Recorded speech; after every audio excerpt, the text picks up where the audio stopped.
Ginawa ko ang video ito para magkaroon din kayo ng idea. So, dyan ka lang, tuturuan kita.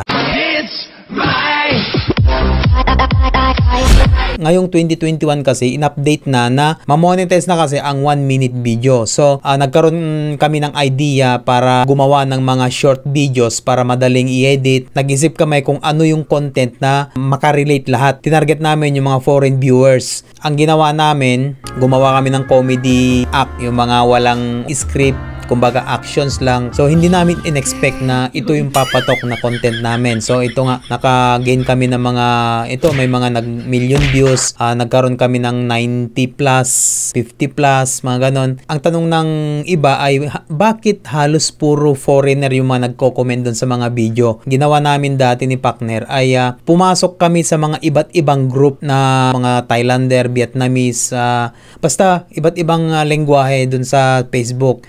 Ginawa ko, kumuha ko ng mga letter, mga words sa Google Translate, inopen ko Google Translate, tapos nag-type ako kung ano yung word na ganitong group, tapos translate ko sa ibang salita, tapos i-search mo dito sa search bar ng Facebook. So magkakaroon ka ng mga recommendation groups. So doon kami nag-share doon sa mga foreign groups. Tapos kung meron akong mga nakikitang mga video na comedy act na mga foreigner ay marami kang makikitang mga nagko-comment doon na mga foreigner na tuwang-tuwa sa mga ganong mga comedy act. So, mayroon kang makikita doon na mga nagko-comment. So, ang ginagawa ko dati, kumukuha ko ng mga pangalan, yung mga nakikita kong tuwang-tuwa doon sa mga video na ganon. Kinakopya ko yung pangalan, tapos mini-mention ko doon sa comment section sa page namin. Ganon yung mga ginagawa ko dati. Nung una, pa isa-isa pa lang. Nung tumagal-tagal na, meron na yung mga nagko-comment, meron na yung mga natutuwa, meron na yung mga nagme-mention ng mga ibang lahi. Ay, hindi mo kasi maintindihan kung minsan kasi Vietnam, Indonesia, Bengali, mga ganon. Meron yung mga Russian.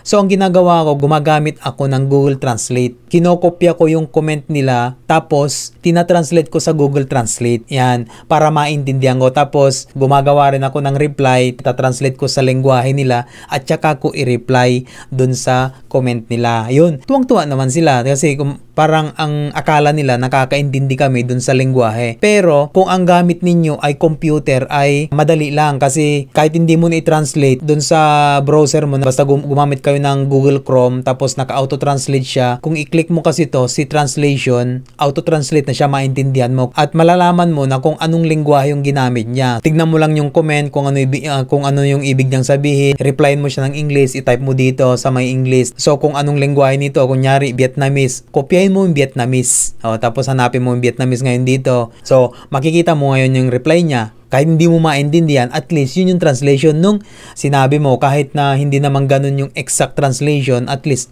magkakaintindihan kayo. Yun ang ginawa naming konting sekreto dun sa page namin. Kaya marami kami ngayong followers na foreigner. So, kung meron na yung mga foreigner nagko-comment at nagre-react dun sa mga post ninyo, i-open mo lahat ng mga post mo pa isa-isa, tapos tignan mo dun sa may reactions. Yan, i-click mo to at makikita mo dyan kung sino yung mga nag-react. Makikita mo naman yung mga pangalan kung foreigner o Pilipino, di ba? So, lahat ng mga merong word na invite, i-click mo lang yan. Invite, invite, invite. Yan, hanggang invite, invite.